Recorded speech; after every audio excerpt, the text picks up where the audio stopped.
और तुम पर मेरे आका की इनायत न सही। नजदियों कलमा पढ़ाने का भी एहसान गया। जिन्होंने मदीना देखा वो हाथ उठा के बता दे कितने लोग गए मदीना शरीफ। सुभान अल्लाह। जिनके हाथ नहीं उठे हैं अल्लाह उन्हें भी मदीने की हाज़िरी नसीब फरमा दे। जन्नतुल बकी देखी है जिन्होंने मदीना देखा है। खातून जन्नत का मज़ार। बुरा न मानना, अच्छी बात कह जा रहा हूं। क्यों हमें दुख होता है इन नज्द की बदमाश औलादों से? क्यों हमें तकलीफ है इनसे? हमारी जमीन नहीं जोती, इन्होंने मेंढ नहीं काटी है। हाँ, अल्लाह का शुक्र है सबकी जमीनें बराबर है मौलवियों की। कोई मेंढ से भटक के भी नहीं गुजर सकता है। फिर नफरत क्यों? जाओ जाके देखो जन्नतुल बकी में मेरे नबी की बेटी लेटी। कौन है नबी की बेटी? क्या नाम है? हजरत सैयदा तैयबा ताहिरा आबिदा जाकिदा तकिया नकिया ज़किया हजरत सैयदा फातिमा ज़हरा। ये है हुजूर की बेटी। कब्र अनवर उनकी वहां है। जानते हो जब इनका तसल्लुत हुआ ना, जब ये हाकिम बने वहां के, इन्होंने उस कब्रिस्तान पर बुलडोजर चलाया। चलो तुम मुसलमान हो ना, मैं तुमसे बड़ी बात नहीं करता। ये बताओ तुम्हारे बाप की कब्र पे कोई ट्रैक्टर चढ़ा दे, उसे दावत खिलाओगे? बोलो जोर से। जिसे एतराज हो खड़ा हो जाए। गजल में आए तो मतले में काम कर देंगे, हमें जगाया तो नींदे हराम कर देंगे। मेरे बाप की कब्र पे कोई ट्रैक्टर चला दे, मेरे भाई की कब्र को कोई खोद दे, खाल उधेड़ देंगे। अगर हमें बाप इतना प्यारा है तो मदीने वाला रसूल पाक कितना प्यारा हो। इन्होंने हजरत फातिमा की कब्र पे बुलडोजर चलाया, ट्रैक्टर बुलडोजर चला के कब्र को इकसार किया, और सिर्फ इसलिए कि नबी ने कहा था कब्रों के निशान मिटा देने चाहिए। सालिम है, कसाब है, दज्जाल है ये लोग जो इतना बड़ा झूठा इल्जाम देते हैं। जाओ तारीख उठा के देखो, किसी की भी तारीख पढ़ो। मेरे नबी अपनी जिंदगी में ज़ाहिरी हयात में उस शहदाए उहद के पास जाते थे, फातिहा भी पढ़ते थे, इसाले सवाब भी करते थे। अपनी जिंदगी में माँ की कब्र पे भी जाते थे, फातिहा भी पढ़ते थे। और तुमसे किसने कह दिया नबी ने कब्र मिटाने को कहा था? किसी सहाबी ने एक दिन कहा था या रसूल अल्लाह ये पत्थरों का ढेर है, यहाँ की क्या जरूरत है? मेरे नबी ने कहा था खबरदार इसे पत्थर का ढेर ना कहना, इस कब्र में मेरी माँ आमिना आराम कर रही है। बेशक बेशक, बहुत शर्म आनी चाहिए। और कुछ ऐसे दलाल हैं जो ऐसे लोगों की भी मुताबिकत करते हैं कि इनको पुराना कहो उनको पुराना। अबे रख अपने घर में, जो नबी का नहीं है वो हमारा नहीं है। ये हमारा फैसला, जो नबी का नहीं वो हमारा, जिसका ये फैसला वही बोले। जो नबी का नहीं वो हमारा नहीं है। और सुने प्यारे, मेरे नबी अपनी फातिमा से कितना प्यार करते हैं बता दो तुम्हें। जिसकी कब्र पे बुलडोजर चलाया हरामखोरों ने, उस सैयदा खातून जन्नत की बात सुनो। मेरे नबी अपनी बेटी से इतना प्यार करते थे। यार तुम भी बेटी वाले हो ना, परदेश जाते हो, बेटियां आगे खड़ी हो जाती हैं, आंखें भर आती है। परदेश में कमाने निकल जाओ, बेटी कहती है अब्बा बड़ी याद आ रही है। जी कहता अल्लाह पर लगाते उड़ के बेटी के पास चले जाएं। बेटियां सबको प्यारी हैं, फिर मेरे नबी की सबसे प्यारी बेटी को फातिमा कहा जाता है, खातून जन्नत कहा जाता है। कितनी प्यारी। हुजूर कहीं जाया करते थे ना तो सबसे आखिर में हजरत फातिमा से मुलाकात करते थे। हाँ, अज़वाज से मुलाकात की, तमाम सहाबा से मुलाकात की, आखिर में हजरत फातिमा से मुलाकात करते। और जब पलट के आते सबसे पहले हजरत फातिमा से मिलते। वो चाहते थे कि बाप बेटी की दूरियों का फासला कम से कम रहे। हाँ, जब मेरे नबी ने बेटी का निकाह हजरत अली के साथ किया और रुखसत होकर अली के घर आ गई, जानते हो तो 3 दिन नहीं लगते थे ज्यादा ज्यादा। हुजूर खुद तशरीफ ले आया करते थे खातून जन्नत के घर, मुस्कुरा के कहती थी अब्बा कैसे आना हुआ? का बेटी तेरी याद आ रही थी। इतनी लाडली बेटी है मेरे नबी की। और सुने, शायद किसी बाप ने ऐसा ना किया हो जो मेरे नबी ने अपनी बेटी के साथ किया हो तो बताना। एक दिन मेरे हुजूर आए और खातून जन्नत रोटी बना रही, पसीने में बदन भीगा हुआ है। बेटी की गर्मी देखी, पसीने की हालत देखी, महबूब गवारा ना कर सके, हाथ पकड़ लिया, फातिमा बेटी उठना चूल्हे से। इधर चूल्हे की आंच, उधर सूरज की गर्मी। जा बेटी अंदर चली जा, अब्बा कुछ रोटी रह गई है। फरमाया जा बेटी बाकी रोटी मैं बना देता हूं। किसी ने किया बेटी से ऐसा प्यार? कोई आया चूल्हे पे बेटी के पास? मेरे नबी ने कहा था फातिमा तुम अंदर जाओ, कुछ रोटी मैं बना देता हूं। हुजूर ने नबुव्वत वाले हाथ उठाए, रोटियां बनानी शुरू कर दी। खातून जन्नत पलट के आ गई। क्या देखती है? जो रोटी हुजूर ने बनाई है ना वो सारी कच्ची है। सारी जोर से सारी। ये अकीदे बच्चों को याद होना चाहिए। बेटे अगर कोई वहां भी घर में आके चारपाई पे बैठ जाए तो खाट पलट दो। जिस बर्तन में पानी पी ले वो फेंक दो। कह दो हम पत्तों पे खाना गवारा करेंगे, दुश्मन रसूल के झूठे बर्तन में खाना गवारा नहीं करेंगे। और ऐसे मौलवी जो चाय पे बिक जाएं, जो दोनों तरफ की बगलें बजाते हो, उन्हें लात मार के निकाल दो। जो नबी का नहीं है वो तुम्हारा भी नहीं है। जिसके अकीदे कमजोर हैं उसकी इख्तिदा दुरुस्त नहीं है। सही है जी। नमाज सच्चे इमाम के पीछे पढ़ो। किसके पीछे पढ़नी है? सच्चे इमाम के पीछे। सच्चा इमाम वो है जिसका ये नारा हो, तुम्हें जाना तुम्हें माना, न रखा गैर से काम, लिल्लाहिल हम्द में दुनिया से मुसलमान। नौजवानों, मैं जानता हूं मेरी गाड़ी, मेरी बिल्डिंग, मेरे आराम के सामान सारे तुम्हारे पैसों के। तुमने इतना पैसा दिया, मैं ऐश की जिंदगी गुजार रहा हूं। मैं तुम्हारे साथ धोखा नहीं करूंगा, यहां बैठ करके चापलूसी नहीं करूंगा। बहुत दिया है, इसके साथ इंसाफ करूंगा। इसमें बातें मीठी भी होंगी, कड़वी भी होंगी। मैं चापलूसी करके नजराना लेने नहीं आया। बस मेरी तकरीर तबे यार को बेचैन करती है। सबब क्या है? वही कहता हूं जो दिल पर गुजरती है। हमारा मुरादाबाद हो और उसमें सुले कुल्ली सांस ले। हमारे मुरादाबाद से मुराद जानते हो? जिस मुरादाबाद में अल्लामा काफी रहा करते थे, जिन्होंने इश्क की कीमत चुकाई। हाँ, फतवा जिहाद दिया, अंग्रेजों ने पकड़ा, जेल में डाला, कहा फतवा वापस करो। कहने लगे मर जाना है, फतवा वापस नहीं होना है। जितने मुरादाबाद वाले हैं वो बोले, जितने गाजियाबाद वाले हैं वो कल घर जाके बोले सुभान अल्लाह। ये कीमत मैं तुम्हें बता रहा हूं कि मर जाना है, फतवा वापस नहीं होना। तो प्रेस, जिससे कपड़ों पे प्रेस किया जाता है, आज की तरह लाइट वाली नहीं थी, कोयलों से दहकाई जाती थी वो प्रेस। वो आपकी नंगी पीठ पे लगाई गई, जिससे आपकी खाल चल गई। रात को लेटे थे, ख्वाब में मदीने वाले की ज़ियारत हो जाती। जान दे दो वादे दीदार पर, नकद अपना दाम हो ही जाएगा। बेनिशानों के निशा मिटते नहीं, मिटते मिटते नाम हो ही जाएगा। परेश लगाई, खाल चल गई, हुजूर आ गए ख्वाब में। हुजूर से मुलाकात हुई। पहले छुपते फिर रहे थे, छुपते फिर रहे थे। हुजूर आए ख्वाब में, हुजूर को देख के रोने लग गए। फरमाया मेरे काफी बताना क्यों रोया, दर्द ज्यादा है, तकलीफ है? कहने लगे नहीं या रसूल अल्लाह, अगर पता होता कि यहाँ मुलाकात होनी है ना, तो काफी कब का जेल में आ गया हो। सुभान अल्लाह, सुभान अल्लाह।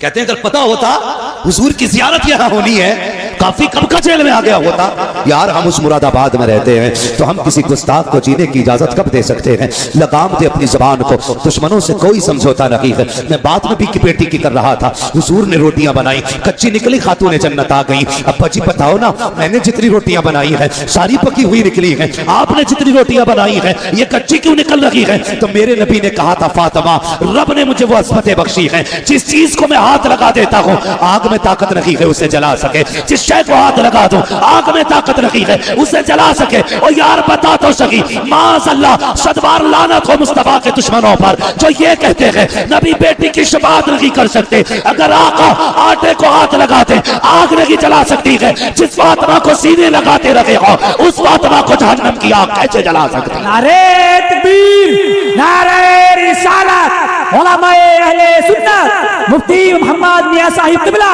नारे तकबीर। ओ बेटी देने से पहले सोच लिया करो, जब ये नबी की बेटी का नहीं हुआ तो तेरी बेटी का कैसे हो सकता है?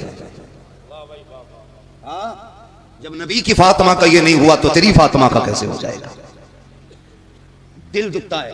नबी की अम्मी की कब्र खोद के इन कुत्तों ने आग लगाई, बहुत सितम किए थे इन्होंने। ये तो इनके कारनामे हैं। और अकीदे की बात देखी जाए तो तक़वियतुल ईमान उठाओ पढ़ो, मेरी तो हिम्मत भी नहीं होती मैं उसकी इबारत दोहराऊं। इनकी किताबें पढ़ो, इन्होंने बकवास की है नबी की शान के खिलाफ। और जो चिढ़ते हैं आला हज़रत से सुने, जब तर्जुमे के नाम पे इन्होंने गद्दारियां की थी ना, इतनी बड़ी बड़ी गद्दारी, ना फतहना लका फतहन मुबीना, इस आयत करीमा का तर्जुमा करते हुए इनके मुल्लों ने लिखा था, महबूब ये फतह हमने आपको इसलिए दी कि था कि आपके अगले पिछले गुनाह बख्श दिए जाए। गुनाह उसके बख्शे जाते हैं जिसके होते हैं। और सुन्नियों का, मुसलमानों का अकीदा यह है अंबिया और फरिश्ते गुनाहों से मासूम हुआ करते हैं। भागते हुए कई नौजवानों को देखा है, ऑटो चल रहा है, डीजे इतना तेज लगा है कि खुद तो सुन ही रहा है, करवट वालों के भी कान फटते जा रहे हैं। यार बता तो सही, तू तो चंद पैसे कमाने निकला था, तूने गाने बजा करके शाम तक 500 रुपए कमाए, सिर्फ 500 रुपए लेकर के नहीं आया, गानों के साथ 500 रुपए के साथ गानों की लानत लेके आया है। तेरे घर के अंदर बरकत नहीं आनी है। और यार गाड़ी चलाया करो या ऑटो चलाया करो, रिस्क तलाश करने निकला करो, हुजूर की नात बजा के निकला करो, मुस्तफा के तराने बजा के निकला करो। खुदा की कसम, जब नातों के साथ 100 रुपए लेकर लौटोगे, सिर्फ 100 रुपए नहीं होंगे, उन पैसों के साथ खुदा की रहमतें आएंगी, खुदा की रहमतें आएंगी। और याद रखना, अल्लाह चाहे तो लाखों में आग लगा देता है, और अगर वो चाहे तो 100 रुपए में नस्लें पाल देता है। सुभान अल्लाह, सुभान अल्लाह। नारे तकबीर, नारे रिसालत, मसलके आला हजरत, नारे तकबीर, सुभान अल्लाह। एक बात कह दूं, बुरा ना माने तो, अल्लाह करे जितनों के सर पे पीली पगड़ी, आइंदा साल सबके चेहरों पे दाढ़ियां हो। अल्लाह, सुभान अल्लाह, सुभान अल्लाह। ये दुआ है मेरी, बेशक ये दुआ है, अल्लाह को सुन लेंगे, फरियाद को पहुंचेंगे। आमीन आमीन। इतना भी तो हो कोई दुआ करे दिल से। हम लोग बरेली वाले, हम लोग जोर से जरा, हम लोग बरेली वाले, इधर वाले लोग किधर का मसला है भाई? आधार चेक कर लिया, मसला फंस जाएगा भाई। हम लोग, ये खड़े वाले भी बोलते हैं, बड़ा अच्छा लगेगा नौजवानों, हम लोग बरेली वाले। कोशिश यही रहती है जो इमाम अहमद रजा ने दिया, इश्क तेरे सदके जलने से छुटे सस्ते, जो आग बुझा देगी वो आग लगाए। सुभान अल्लाह, है ना? अल्लाह करे दाढ़ियां हो सबके पगड़ी वालों के चेहरों पे, पता लग जाए वाकई हुजूर से प्यार करने वाले लोग। बेशक बेशक। और उम्मीद करते हैं हुजूर चाहेंगे तो चेहरे बदल डालेंगे, सुभान अल्लाह। चेहरे बदल डालेंगे। क्यों नहीं रखते भाई दाढ़ी?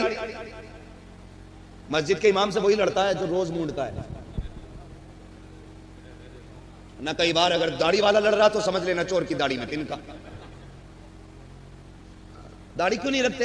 दो बातें कही जाती हैं, कहते अभी उम्र ही क्या है, दूसरी बात कहते हैं कि ब्याह करके रख लेंगे। क्या करके? जोर से ब्याह करके दाढ़ी रखेंगे। यार एक बात बताओ, ब्याह करके दाढ़ी क्यों रखोगे? दाढ़ी वालों को कोई लड़की नहीं देता? बताओ, मैं नौजवानों से बात करूं, दाढ़ी वालों को लड़की नहीं मिलती?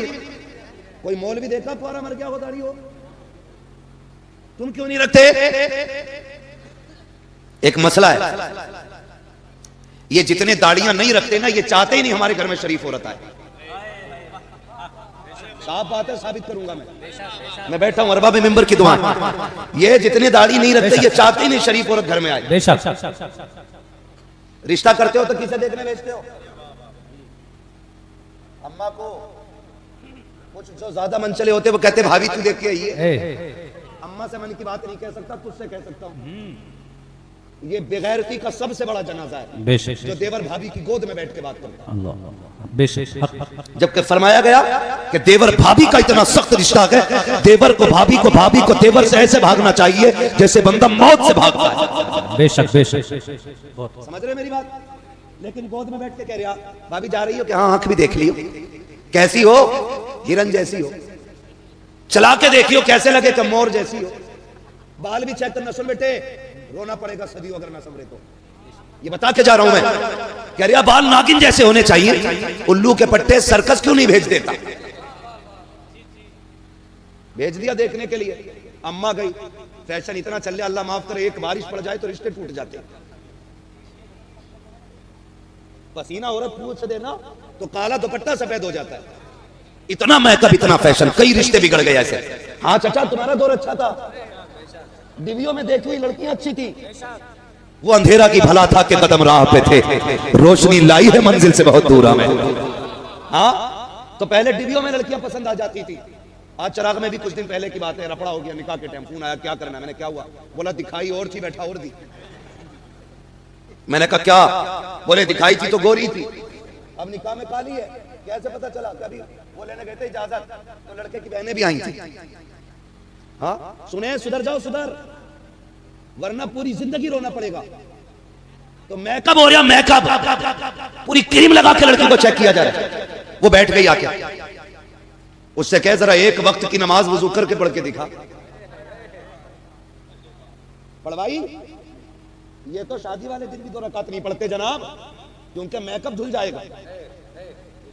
धोखे में ना पड़ो, खाला को देख के कहते हो जा देख के आ, उसकी आंखें शराबी होनी चाहिए, ऐसा चेहरा होना चाहिए। माँ भी गई, उसने भी कहा बेटे क्या बताऊं, देखा तो देखते ही रह गई, दिल नहीं मान रहा था आने को, नजरें हटने तैयार नहीं थी। बेटे क्या बताऊं, मुस्कुराई तो बिजलियां गिर रही थी। माँ ने सारी बातें बता दी, कहा बेटे सुन तो सकी, कयामत है कयामत। जब इतनी बातें कही, निकाह में 1.5 महीना था, इसने दुआ करनी शुरू कर दी, मालिक 1.5 महीना 15 दिन में पूरा कर दे, 15 दिन 8 दिन में पूरे कर दे। जैसे कि दुल्हन बना के घर में लाया, मुसीबत में डूब गया करके परेशान हो गया, तावीज तावीज तावीज, दुआ दो डोरी दो। ओ यार सुन तो सही, मैं कहता हूं सुन। मां देखने गई, यकीनन गलत बहू नहीं देखेगी, बेगम देखने गई, अच्छी भाभी का इंतखाब करेगी, लेकिन इन्होंने तो बाहर देखा था, अंदर का किसे पता था। जब से आई है पूरे घर को तमाशा बना दिया है। अंदर के लिए मां की नजर काम नहीं करेगी, उसके लिए चेहरे की दाढ़ी होनी चाहिए, इसलिए कि जिसके चेहरे पे दाढ़ी होती है उसके घर के अंदर की बहू डांसर नहीं होती है। कनीज़े फातिमा ज़हरा हुआ करती है, मुस्तफा के दर की कनीज़ होती है, और जब वो दुल्हन बन के आती है कदम उसके आते हैं करम मदीने वाले का होता है। नारे तकबीर, नारे रिसालत, उलमाए अहले सुन्नत, नारे तकबीर। क्या देखोगे रिश्ते में? बोलो। दाढ़ी? तुम्हें दाढ़ी नहीं देखनी है रिश्ते में भाई, तुम्हें अपनी दाढ़ी रखनी है, हुजूर की सुन्नत सजानी है। बहू तो मिल जाएगी बिना दाढ़ी के, लेकिन कब्र में हुजूर की जियारत मुश्किल हो जाएगी, मुश्किल हो जाएगी। कितना वजन है इन बालों में? 2 किलो होगा, 100-200 ग्राम, तोले भर की वजन है इन दाढ़ी के बालों में, तोले भर। पीर साहब तावीज दे दें इतना मोटा, उसे लटका ले। और हुजूर ने ये दाढ़ी वाली सुन्नत अता की है, इसके बोझ के तले मर जा रहा है। दाढ़ी रखे चेहरों पे यार। लोग कहते हैं कि कोई वजीफा बता दो, मदीने गया था लेकिन दिल में फर्क ही नहीं पड़ा। मैं कहता हूं अगर तू मदीना शरीफ ना भी जा सकता हो, यहीं रहता हो, कम से कम उनके नाम पे एक सौदा तो करके देख, एक सौदा तो करके देख यार। हमने कलमा पढ़ा, कोई कीमत नहीं दी हमने, हम मुसलमान हुए, हमने कोई कीमत नहीं चुकाई। हम तो पैदा हुए, कान में आके कहा मुबारक हो, हुजूर की उम्मत में पैदा हो गया। न कभी दुआ की थी, न कभी सजदों में रोए थे। ये तो करम है रब का कि उसने महबूब की उम्मत में पैदा किया है। बरेली के इमाम ने कहा तो अपनी महबूब की उम्मत में बनाया मुझको, शुक्र किस तरह करूं मालिक मौला तेरा। दिल अबस खौफ से पत्ता सा उड़ा जाता है, पल्ला हल्का की सगी भारी है भरोसा तेरा। है हुजूर की उम्मत में पैदा हो गए, हल्दी लगी ना फिटकरी, रंग चोखा आ गया। कोई कीमत लगी हमारी? कुछ भी नहीं। कोई दुख उठाया? कुछ नहीं। यार दुनिया खिलाफ हो जाए, एक बार अकड़ के कहते दुनिया छूटे तो छूटे, हुजूर की सुन्नत नहीं छोड़नी है। करके तो देखो यार ये सौदे। डॉक्टर है तो रोज शेप बना के बैठ रहा टेबल पे, कह रहा फायदा नहीं हुआ, होगा कहां से? अगली बात नहीं कहूंगा, बस एक बात कहूंगा, डॉक्टर यार तू भी दाढ़ी रख ले, तेरे चेहरे पे दाढ़ी होगी, तू खुराक बांधेगा, एक बार दुरूद पढ़ देना, भले दवा असर न करे, मुस्तफा की सुन्नत असर करने लग जाएगी। हाँ? और मैं फिर भी खुश रहता हूं, मेरे इलाके में सबसे ज्यादा नौजवानों की दाढ़ी आ रही है। अल्लाह मेरे इलाके के नौजवानों को सलामत रखे। और याद रखिएगा इश्क हुजूर का किसी के भी दिल में उतर सकता है। अल्लाह जाने, मैं एक दिन तकरीर कर रहा था, एक बंदा आके कहने लगा बस आपका करम है दाढ़ी रख ली। मैंने कहा ना, हमारा करम होता तो हमने सब पे कर दिया होता। ये तो हुजूर का इंतखाब है, कब किसके दिल पे नजर डाल के उसके चेहरे की दाढ़ी रखा देते। सौदा करो ना कभी उनके लिए। एक नौजवान ने सौदा किया हुजूर से, जवान था, कड़ियल उम्र थी उसकी, रिश्ता नहीं हुआ था अभी, रिश्ता नहीं हुआ अभी उसका, तो दाढ़ी रख ली। रिश्ते वाले देख के चले गए थे, रिश्ता पक्का हो गया था उस वक्त उसने फिर शादी से पहले दाढ़ी रख ली। चटमंगनी पटविया का सिस्टम था। कुछ टाइम लगा, दाढ़ी निकल आई। दूल्हा बन के गया तो समझाने वालों ने, ससुराल वालों ने कहा जी ये लड़का तो था नहीं है, समझी होश में रहे, होश में, तू भी कूटा जाएगा, तेरी बेटी भी कूटी जाएगी। हुजूर की सुन्नत से नफरत। दाढ़ी को कहते हम नहीं देखना चाहते इसे। अगर हुजूर ने कह दिया हटाओ इसे, हम नहीं देखना चाहते, कौन बचाएगा? है कोई रास्ता हो तो हमें भी बताना शॉर्टकट जन्नत में जाने का। हमें पता है कोई नहीं। आला हजरत ने कहा था तैबा में मर के ठंडे चले जाओ, आंखें बंद, सीधी सड़क ये शहर शफाअत नगर की है। अगर जन्नत में जाना चाहते हो तो मदीने में जाके मर जाओ, इससे आसान तरीका नहीं जन्नत में जाने का। लेकिन मरने की बात छोड़ो, लौट कर आ गया, मक्के से मदीना न गया, जाता भी कैसे जब आका ने बुलाया ही नहीं। फिर कहते हैं यार इसके खिलाफ बोलते हो, उसके खिलाफ बोलते हो, बातें बड़ी हो जाएंगी, शर्म आनी चाहिए।